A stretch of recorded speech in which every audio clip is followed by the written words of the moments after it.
So అంటే రీసెంట్గా వచ్చిన ఒక మూవీ గోదావరి యాసలోనే వచ్చింది, ఆ బ్యాక్డ్రాప్లో వచ్చినట్లే వెళ్ళిపోయింది. So gangs of Godavari. So అంటే నేను అడిగే క్వశ్చన్ రిలేటెడ్, సేమ్ బ్యాక్డ్రాప్లో ఈ సినిమా కూడా వస్తుంది. ఒకసారి క్వశ్చన్ వినండి.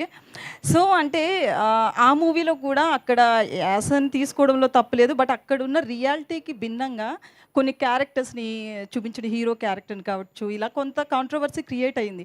అంత దారుణంగా అక్కడ మనుషులు ఉండరు కదా అని.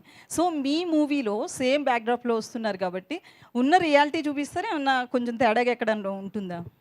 జస్ట్ ఇది ఒక చిన్న ముగ్గురు కుర్రోళ్ళు. ఇప్పుడు మన లైఫ్లో మనకు చాలామంది ఫ్రెండ్స్ ఉంటారు. బట్ ఒక్కొక్క ఫ్రెండ్స్ ఎట్లా ఉంటారంటే వాళ్ళతో మనకు చాలా ఇబ్బంది ఉంటుంది, మనల్ని ఏడిపిస్తూ ఉంటారు, మనల్నే కామెంట్ చేస్తుంటారు, మనల్నే కమ్ముకొడుతూ ఉంటారు. అయినా కూడా వాళ్ళ ఫ్రెండ్స్ ఎప్పుడు ఉన్నాయి. అలా ఒక ఇద్దరు క్యారెక్టర్లు, ఒక క్యారెక్టరు. జస్ట్ నా కాలేజ్ డేస్లో కానీ మా స్కూల్ డేస్లో కానీ ఫ్రెండ్స్ అందరం కూర్చుని ఎంత అల్లరి చేసుకునేవాళ్ళం. అల్లరి ఈ సినిమా తప్పితే దీన్ని పెద్ద ఎక్కువ క్యాలిక్యులేషన్లో పెద్ద ఇంత తీసి చేయలేదు. దానికి నాకు తెలిసిన తను పుట్టి పెరిగిన ఊరు అమలాపురం. వాళ్ళ ఫ్రెండ్స్ మధ్యలో సిచ్యువేషన్ తీసుకుని ఒక నీట్గా కట్ చేశాడు, అంతే అంతే. అంటే ఆ డైరెక్టర్ కూడా మాది అదే జిల్లా అని ప్రతి ప్రెస్ మీట్లో చెప్తూనే ఉన్నాడు. ఒక్క నిమిషం అండి, ఇది ఆయ్ సినిమా ప్రెస్ మీట్.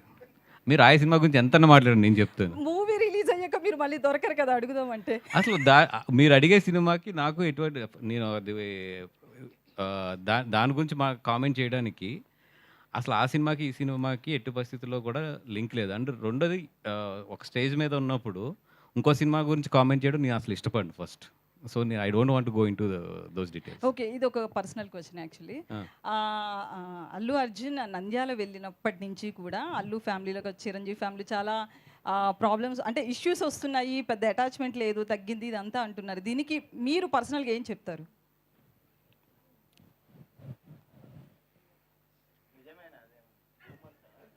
అంటే ఇందాక ఒక దానికి మీరు క్లారిటీ ఇచ్చారు కదా, అదంతా రూమర్ అని చెప్పి గడ్డం గురించి. సో ఇది కూడా అట్లేదనా, రూమరా లేకపోతే నిజంగా ఉందా?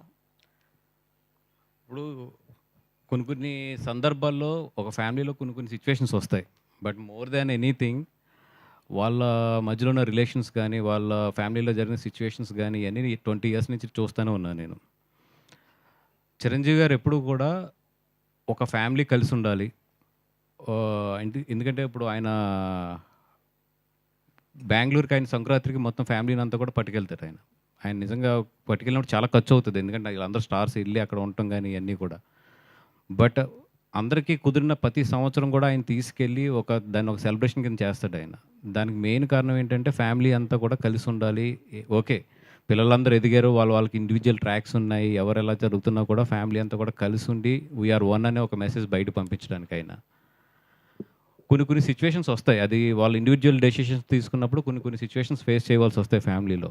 అంత మాత్రాన ఇప్పుడున్న ఏదో తాత్కాలిక ఎమోషన్స్ వీటిని తీసుకుని ఈ మెగా ఫ్యామిలీ అనే దాన్ని ఇక్కడ ఈ present situation point of view చూడటం అనేది నాకు ఎందుకో పెద్ద తెలివైన డెసిషన్ అనుకోను.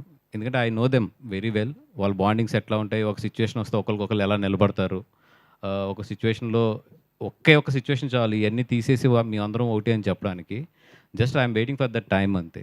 అండ్ బట్ మీ అందరం కోరుకునేది ఒకటి ఏంటంటే, వాళ్ళని చిన్నప్పటి నుంచి చూసాం కాబట్టి ఫ్యామిలీని అందరినీ కూడా మీ అందరం కోరుకునేది ఏంటంటే ఈ ఫ్యామిలీ ఎప్పుడు బాగుండాలి, బాగుంటుంది కూడా. ఇవన్నీ జస్ట్ పాసింగ్ క్లౌడ్స్ అంతే.